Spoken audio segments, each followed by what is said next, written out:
అందరికీ నమస్కారం. కథలపల్లకి ఛానల్కి స్వాగతం. ఇప్పుడు మనం నీకోసమే నా అన్వేషణ పార్ట్ 58 విందాం. ఇంటికొచ్చిన సమీర బాధగా గదిలోకి వెళ్ళి బెడ్ మీద పడుకుని నాకే ఎందుకు ఇలా అవుతుంటుంది అని బాధపడుతోంది. మీటింగ్ అయిపోయాక ఒక ఫైల్ కోసం ఇంటికొచ్చిన అమర్ దేవ్ గది ముందు నుండి వెళ్తూ సమీర కోసం అటుగా చూశాడు.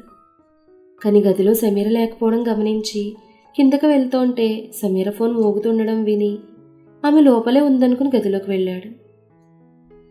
గదిలో అమర్కి సమీర ఎక్కడా కనపడలేదు. కానీ ఆమె ఫోన్ మాత్రం బెడ్ మీద మోగుతోంది. అందుకే సమీరా సమీరా అని పిలిచాడు. అంతలో వాష్రూమ్ నుండి షవర్ సౌండ్ వస్తూ చిన్నగా ఏడుపు మూలుగులు కూడా వినపడుతుంటే ఏమైందో అని కంగారుగా అటుగా వెళ్ళాడు. వాష్రూమ్ డోర్ లాక్ వేసుకోకపోవడం వల్ల డోర్ కాస్త తీసుంది. ఆ డోర్ సందు నుండి సమీర ఏడుస్తూ షవర్ కింద నిలబడి ఉండడం కనిపించి వేగంగా డోర్ ఓపెన్ చేసి లోపలికి వెళ్ళి, ఏం చేస్తున్నావు నువ్వు?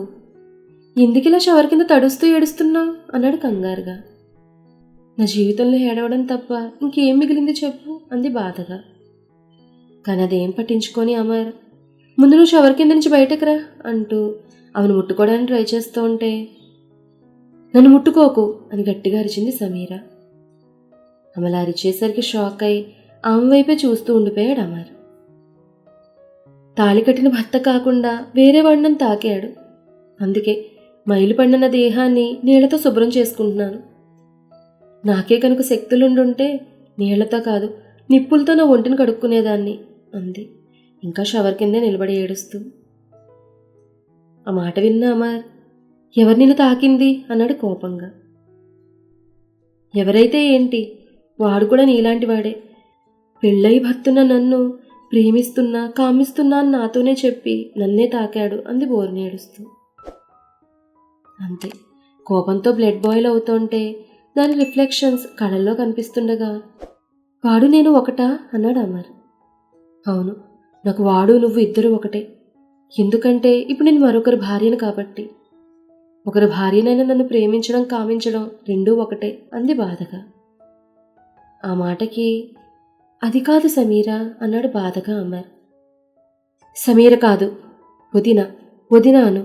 నేను నీకు వదినని అంటే అన్న భార్యను. గతంలో ఏం జరిగిందో అనవసరం, కానీ వర్తమానంలో నేను నీ అన్న భార్యను. అన్న భార్యను ప్రేమించానని చెప్పడం కన్నతల్ని కామించడంతో సమానం అంది కోపంగా. సమీరకి ఇప్పుడు అమర్ కూడా విరూపులాగే కనపడుతున్నాడు. అందుకే అతని మీద విరూప్ మీద ఉన్న కోపం అంతటినీ చూపిస్తోంది. అలా అనకు సమీ అనబోయి ఆగిపోయాడు అమర్. నేను అలాగే అంటాను. నేనే కాదు, పెళ్ళైన ప్రతి ఆడది ఇలాగే నాలాగే అంటుంది. చూడమర్, ఒకప్పుడు నీ వల్ల నా ప్రాణం మానం రెండూ సేవ్ అయ్యాయన్న ఒకే ఒక్క కారణంతో పెళ్ళైన నన్ను నువ్వు ప్రేమిస్తున్నా మనం ఎక్కడికైనా వెళ్ళిపోదాం అన్నా కూడా నేను కొట్టకుండా వదిలేశాను. అంతే తప్ప నీపై ఉన్న ఇష్టంతోనో దేవుపై ఉన్న అయిష్టంతోనో కాదు. కానీ నువ్వు దాన్ని అర్థం చేసుకోకుండా నాతో ఇంకా అలానే బిహేవ్ చేస్తున్నావు. అయినా మీ మగవాళ్ళకి ఆడవాళ్ళని చూస్తుంటే అంత చులకనగా ఉంటుందా? మీరు వచ్చేయమనగానే మేము మీతో వచ్చేయాలా? రాకపోతే బెదిరింపులు కిడ్నాపులు అంటూ కోపంతో ఊగిపోతోంది సమీర. సమీర కోపంలో ఉందని అర్థం చేసుకున్న అమర్ షవర్ ఆఫ్ చేస్తూ, నువ్వు కోపంలో ఉన్నావు, తర్వాత మాట్లాడుకుందాం అంటూ వెనుతిరిగాడు. వెనక్కి తిరిగిన అమర్ చొక్కా పట్టుకుని తన వైపు తిప్పుకుని, నేను కోపంలో ఉన్నా కోమాలో ఉన్నా నేను చెప్పేది ఒకటే. నాకు పెళ్ళయింది, ఒక భర్త ఉన్నాడు, ఒక పిల్లాడు కూడా ఉన్నాడు. నేను ఈ జన్మకి నా భర్తకి మాత్రమే భార్యను, నా బిడ్డకి మాత్రమే తల్లిని. నేను ప్రేమైనా ఏదైనా పంచేది వారి ఇరువురికి మాత్రమే. ఈ కట్టెలో ప్రాణం ఉండగా నేను మరొకరు సొంతం కాను కాబోను. నేను చస్తే నా పేరు వెనుక ఉండేది కూడా నా భర్త పేరు మాత్రమే, అది కూడా దేవేంద్రవర్మ అని మాత్రమే అంటూ బాత్రూమ్ టైల్ మీద కూర్చొని ముఖాన్ని దోసిల్లోకి తీసుకుని వెక్కి వెక్కి ఏడుస్తోంది సమీర. సమీరలా ఏడవడం అమర్ చూడలేకపోతున్నాడు. అందుకే అక్కడి నుంచి బయటకు వచ్చేసాడు. వాష్రూమ్ నుంచి బయటకు వచ్చిన అమర్ టవల్ తీసుకెళ్ళి తడిచిన సమీర భుజాల చుట్టూ వేస్తూ, ఈ జన్మకు నేను నీకేమీ కాకపోవచ్చు, కానీ ఎన్ని జన్మలు ఎత్తినా నాకు నువ్వు మాత్రం ఎప్పుడు స్పెషలే అని చెప్పి అక్కడి నుంచి వెళ్ళిపోయాడు బాధగా. అమర్ తన మీద కప్పిన టవల్ని ఒంటి చుట్టూ చుట్టుకొని ఏడుస్తూ అలానే ఉండిపోయింది సమీర. బయటకు వెళ్ళిన అమర్ నేరుగా ఆఫీస్కి వెళ్ళిపోయాడు. ఆఫీస్కి వెళ్ళిన అతను తన క్యాబిన్లో కూర్చుని అసలు ఏం జరిగింది, తన ఆఫీస్కి వచ్చింది, మళ్ళీ ఇంటికి వెళ్ళింది, అంతే కదా, ఈ మధ్యలో ఏం జరుగుంటుంది, తను ఎవరు హెరాస్ చేసుంటారు అని ఆలోచిస్తున్నాడు అమర్. అంతేకాకుండా సమీర ఏడుస్తూ ఏదైతే చెప్పిందో ఆ మాటను జీర్ణించుకోలేకపోతున్నాడు. ఈ జన్మకి సమీర తంద కాదన్న మాటను నమ్మలేకపోతున్నాడు. ఇలా తను ప్రేమించిన సమీరను తన నుంచి దూరం చేసిన దేవుని నిందిస్తూ టేబుల్ మీద తలపెట్టుకుని మౌనంగా కన్నీరు కారుస్తూ ఉండిపోయాడు అమర్. అమర్ వెళ్ళిన చాలాసేపటి తర్వాత సమీర గదిలోకి వచ్చింది. చాలాసేపటి నుంచి తడి ఒంటితో ఉండడం వల్ల ఆమె ఒళ్ళు కాస్త షివరవుతుంది. అందుకే తడి బట్టలు మార్చుకుని తడితలతో అలానే బెడ్ మీద పడుకుండిపోయింది నీరసంగా. బన్నీ, మధు స్కూల్ కాలేజ్ నుంచి ఇంటికి వచ్చేసరికి సమీర మూలుగుతోంది జ్వరంతో. ఆమెను చూస్తూనే బన్నీ కంగారు పడిపోయాడు. కంగారు పడుతున్న బన్నీని సముదాయించి సమీర తడితలను డ్రై చేసి ఆమె చేత వేడివేడి పాలు తాగించి జ్వరం టాబ్లెట్ వేసింది మధు. మధుని చూస్తూ మమ్మీకి త్వరగా ఆయి తగ్గిపోతుంది కదా అన్నాడు తడితేళ్ల కళ్ళతో బన్నీ. ఏడుస్తున్న బన్నీ నక్కుని చేర్చుకుని మీ మమ్మీకి త్వరగా జ్వరం తగ్గిపోతుంది, నువ్వేం భయపడకు, ఆకలిస్తోందా, ఉండు నీకోసం ఏదైనా ఫుడ్ ప్రిపేర్ చేసి తీసుకొస్తానంటూ బన్నీని సమీర్ పక్కన కూర్చోబెట్టి వంటగదిలోకి వెళ్ళింది మధు. బన్నీ కోసం వేడివేడి శాండ్విచ్లు చేసుకొచ్చి తినమని నోటి వద్ద పెట్టింది. కానీ ఉలుకు పలుకు లేకుండా పడుకున్న సమీరను చూస్తూ బాధతో తనేమీ తిన్నని మంకుపట్టు పట్టుకుని కూర్చున్నాడు బన్నీ. మంకుపట్టు కూర్చున్న బన్నీని బుజ్జగించి ఏదో తినిపించానన్నట్టు 2 ముక్కలు తినిపించి పాలు తాగించింది మధు. పాలు తాగిన బన్నీ మమ్మీ దగ్గరే పడుకుంటానని సమీరకు దగ్గరగా జరిగి పడుకుంటుంటే, వద్దు నాన్న, మమ్మీకి ఫీవర్గా ఉంది కదా, తన దగ్గర నువ్వు పడుకుంటే నీకు కూడా ఫీవర్ అటాక్ అయిపోతుందని చెప్పి బన్నీని సమీరకు దూరంగా తీసుకెళ్లి సోఫాలో పడుకోబెట్టింది మధు. ఎలాగోలా సమీరను చూస్తూ దూరంగా మధు ఒళ్ళో పడుకున్నాడు బన్నీ.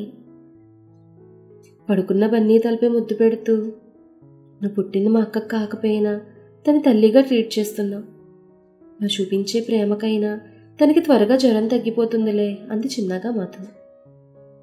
మధు కూడా అలసిపోయి ఉండడంతో బన్నీని చూకొడుతూ అలానే సోఫాలో పడుకునిపోయింది. 7 అవుతుండగా సమీరా సమీరా అని అరుస్తూ గదిలోకి వచ్చాడు దేవ్. గదిలోకి వచ్చిన దేవ్ నేరుగా సమీర్ ఉన్న బెడ్ దగ్గరికి వెళ్ళి ఆమెను చేయి పట్టి పైకి లేపాడు. జ్వరం టాబ్లెట్ పనిచేయడం మొదలు పెట్టడం వల్ల ఆమెకు జ్వరం కాస్త తగ్గుముఖం పట్టడంతో చిన్నగా కళ్ళు తెరిచి దేవుని చూస్తూ ఏడుస్తూ అతని హత్తుకుని, మీరు వచ్చేసారా దేవ్ అంటూ అతని గుండెల మీద వాలిపోయింది సమీర. తన గుండెల మీద వాలిపోయిన సమీరను జాగ్రత్తగా తన ఒళ్ళో కూర్చోబెట్టుకుని బయటకు తీసుకెళ్తున్నాడు దేవ్. అప్పుడే బన్నీని కింద రూమ్లో పడుకోబెట్టి సమీర టెంపరేచర్ చెక్ చేయడానికి వస్తున్న మధు దేవుని చూస్తూనే, అరే బావుగారు, అక్కకు జ్వరం వచ్చింది, తన్నెక్కడికి తీసుకెళ్తున్నారు మీరు అంది కంగారుగా. మధు అడుగుతున్నా కూడా ఆమెకు సమాధానం చెప్పకుండా సమీరతో సహా లిఫ్ట్లోకి వెళ్ళిపోయాడు దేవ్. దేవ్ వెనకే, బావుగారు బావుగారు నా మాట కాస్త వినండి అంటూ పరుగు పెట్టిన లిఫ్ట్ డోర్స్ క్లోజ్ అయిపోయాయి.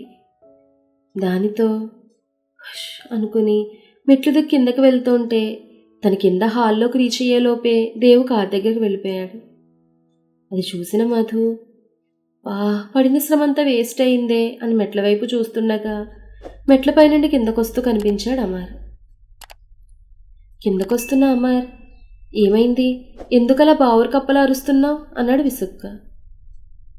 నేను కప్పనా, సర్లే నీ పని తర్వాత చెప్తాను కానీ అని తన మనసులో అనుకుని మెట్లు వేగంగా దిగడం వల్ల ఆయాసం వస్తుంటే రొప్పుతూ, బావుగారు అక్క, బావుగారు అక్క అని వీధిగుమ్మం వైపు చూపుతోంది మధు.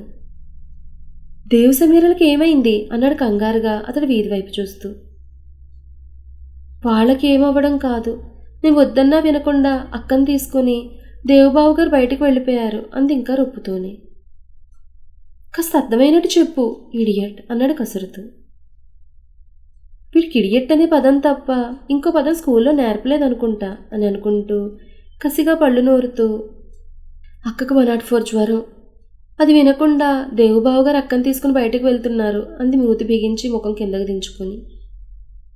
అది విన్నా అమర్, వాట్, సమీరకు జ్వరమా? అది తెలిసి కూడా దేవామని బయటకు తీసుకుని వెళ్ళాడా? నువ్వేం చేస్తున్నావు? కాబోయే డాక్టర్ అయ్యుండి పేషెంట్ కండిషన్ ఎలా ఉందో ఎదుటి వాళ్ళకి అర్థమయ్యేలా చెప్పక్కర్లేదా అన్నాడు గయ్యమంటూ.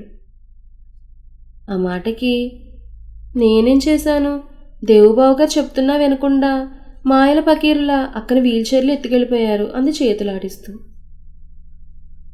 యాక్షన్ చేసిన చాలు, అడ్లే, వెళ్ళి సమీర్ని హాస్పిటల్కి తీసుకెళ్తాను అంటూ మధు రెక్క పట్టుకుని వెనక్కి తోసి ముందుకు కదిలాడు అమర్. అమర్ తోసిన తోపుకి బొంగరంగా 2 రౌండ్లు తిరిగి కష్టం మీద ఎలాగోలా నిలదొక్కుని ముందుకు వెళ్తున్న అమర్ వైపే కోపంగా చూస్తూ, దేవుబావుగారు తన భార్యను తీసుకెళ్తుంటే వీడేంటి ఏదో వీడి భార్యను బయటవాడు తీసుకెళ్తున్నట్టు ఇంతలా ఇదైపోతున్నాడు? సర్లే, అవన్నీ ఇప్పుడెందుకు, ముందు అక్కని చేరాలంటూ, అరే బాబు BMW, నాకు కూడా కాస్త లిఫ్ట్ ఇయ్యవయ్యా అంటూ అమర్ వెనుక పరుగుపెట్టింది మధు. అమర్ కార్ స్టార్ట్ చేస్తుంటే ఫ్రంట్ డోర్ తీసుకుని డ్రైవింగ్ సీట్ పక్క సీట్లో కూర్చుని పద అంది మధు మళ్ళీ పరిగెత్తడం వల్ల రొప్పుతూ. నువ్వెక్కడికి అన్నాడు ఆమె వైపు విసుగ్గా చూస్తూ. నీతో లేచిపోవడానికి అంది అసహనంగా. ఆ మాటకి కళ్ళు ఇంతలుగా చేసి చూస్తూ, వాట్, ఆర్ యు మ్యాడ్ అన్నాడు ముఖాన్ని స్క్వీజ్ చేసి. అబ్బా, నీతో ఏం లేచిపోను గాని ముందు పదవయ్యా, అక్క వాళ్ళు వెళ్ళిపోతున్నారు అంది డ్రెస్ సర్దుకుంటూ. ఇడియట్ అంటూ కార్ స్టార్ట్ చేశాడు అమర్. సేమ్ టు యూ అంది ఏదో విష్ చేసినట్టుగా మధు. ఛ అనుకుని మధుతో ఫైట్ చేయడం కూడా దండగే అనుకుని డ్రైవింగ్ మీద కాన్సన్ట్రేషన్ పెట్టాడు అమర్. దేవ్ వాళ్ళ కారు ముందుకు వెళ్తుంటే అమర్ వాళ్ళ కార్ వెనకదాన్ని ఫాలో చేస్తూ వెళ్తోంది. దేవ్ ఎక్కడికి వెళ్తున్నాడు అనుకుంటున్నాడు అమర్. నీ వెళ్ళి అడగనా అంది కారులో ఉన్న కూల్ డ్రింక్ని చప్పరిస్తూ మధు. అవసరం లేదు, నీ పని నువ్వు చూసుకో అన్నాడు విసుగ్గా. అతని వంక చూస్తూ, ఏమండి అమర్ గారు, మీరు కడుపులో ఉన్నప్పుడు ఆంటీ ఏమైనా కందిపప్పు ఎక్కువగా తినేవారా అంది కళ్ళు మెటకరించి చూస్తూ. వాట్ అన్నాడు ఆమె వైపు అర్థం కానట్టుగా చూస్తూ అమర్. అబ్బే ఏం లేదు, మీరెప్పుడు ఫేస్లో కందగడ్లా పెట్టుకుని ఉంటేను అందు పళ్ళు బయట పెడుతూ. ఆ మాటగా ఆమె వైపు చూసి డిస్కస్టింగ్ అన్నాడు అసహనంగా. అవునవును, కందగడ్డ టేస్ట్ డిస్కస్టింగ్గానే ఉంటుంది, కానీ ఆరోగ్యానికి ఎంతో మేలు తెలుసా అంది తనలో డాక్టర్ నిద్రలేస్తూ. ఆమె వైపు చూసి చిరాగ్గా ఫేస్ పెట్టుకుని విల్ యూ స్టాప్ ఇట్ అన్నాడు కాస్త గట్టిగా. అదిగో మళ్ళీ మీకు కోపం వచ్చేస్తోంది. మీరు త్వరగా కోపం వచ్చేస్తుండేవాళ్ళు ఏం చేయాలో తెలుసా? కోపం వచ్చే సూచనలు తెలిసిన వెంటనే శీర్షాసనం వేసి గాలిని 2 నిమిషాలు బంధించి 1/2 నిమిషం వదులుతూ మరో 2 నిమిషాలు బంధించి వదులుతూ అలా ప్రాక్టీస్ చేయాలి అంది ఏదో యోగా టీచర్లా. అంతే, సడన్గా కారుని ఆపాడు అమర్. ఏమైందండి అంది చుట్టూ చూస్తూ మధు. నేను అవన్నీ చేస్తుంటే కారు ఎవరు నడుపుతారు? నువ్వా? ఇడియట్ అన్నాడు మళ్ళీ గుర్రుగా చూస్తూ. అదిగో మీకు మళ్ళీ కోపం పెరిగిపోతుంది సుమి అంది అతని కళ్ళలోకి అమాయకంగా చూస్తూ. తనతో ఇంక వాదించలేక, అబ్బా Madhu, close your mouth, just a few minutes please అన్నాడు అర్థిస్తూ. అమరిప్పటి వరకు అందరికీ ఆర్డర్స్ వేయడమే కానీ అర్థించడం ఎరగడు. కానీ ఇప్పుడు మధు పెట్టే టార్చర్ భరించలేక ఆమెనలా అర్థించాడు.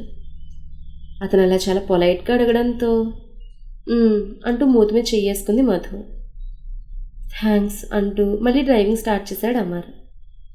కొంత దూరం వెళ్ళేసరికి దేవ్ కార్ ఒక కన్స్ట్రక్షన్ అవుతున్న బిల్డింగ్ ముందు ఆగింది. దాని వెనకే అమర్ కూడా కారును ఆపాడు. దేవ్ కారు దిగి సమీరతో సహా బిల్డింగ్లో ఉండే లిఫ్ట్ వైపు వెళ్ళాడు. అది చూసిన అమర్ వేగంగా అటువైపు కదిలాడు. అమర్ వెనకే మధు కూడా పరుగు తీసింది. దేవు లాస్ట్ ఫ్లోర్లో లిఫ్ట్ ఆపి లిఫ్ట్లో నుండి బయటకు నడిచాడు. అతని ముందు మైకేల్ వచ్చి నిలబడ్డాడు. మైకేల్ వైపు చూస్తూ, ఏడివాడు అన్నాడు కోపంగా. అటున్నాడు బాస్ అని దారిని చూపాడు మైకేల్. మైకేల్ చూపిన వైపు వీల్చైర్ని మూవ్ చేసుకుంటూ ముందుకు వెళ్ళాడు దేవ్. 4 గోడల మధ్య ఒక చెక్క కుర్చీకి తాళతో బంధించున్నాడు ఆ వ్యక్తి. అతని ఒళ్ళంతా రక్తసిక్తంగా ఉంది. అతన్ని బాగా రక్తం వచ్చేటట్లు కొట్టినట్టుగా క్లియర్గా కనిపిస్తోంది. రక్తమయమైన ముఖం కిందకి వేలాడేసుకుని ఉన్నాడు ఆ వ్యక్తి. అతన్ని అలా చూసిన దేవు కోపం కాస్త చల్లారింది. అందుకే ప్రశాంతమైన ముఖంతో తన ఒళ్ళో సేద తీరుతున్న సమీర ముఖాన్ని పైకెత్తి ఆమె బుగ్గల్ని తడుతూ, సమీరా వేకప్ అన్నాడు చిన్నగా. అని మూలుగుతూ చిన్నగా కళ్ళు తెరిచిందామె. కళ్ళు తెరిచి తన ముందు రక్తంలో తడిచిన ఆమ్లెట్లా ఉన్న వ్యక్తి వైపు చూసి ఒక్కసారిగా జడుచుకుని దేవుని గట్టిగా భయంతో హత్తుకుంది. భయపడుతున్న సమీర భుజంపై చెయ్యి వేసి నిమురుతూ, డోంట్ అఫ్రైడ్, నేనున్నాను, ముందడు చూడు అన్నాడు ఆ ముఖాన్ని మళ్ళీ అటు తిప్పి. భయం కలుగుతున్నా దేవున్నాడనే ధైర్యంతో నెమ్మదిగా కళ్ళు విప్పటి చూసింది సమీర. ఈసారి ఆమెకు రక్తం మాత్రమే కాదు, ఆ వ్యక్తి ముఖం కూడా స్పష్టంగా కనిపిస్తుండడంతో వీరు అంది గట్టిగా. అప్పుడే అటుగా వస్తున్న అమర్ ఆ పేరు వినగానే ఎక్కడో విన్నట్టు గుర్తొచ్చి ముందుకు వేస్తున్న అడుగులు ఆపేశాడు.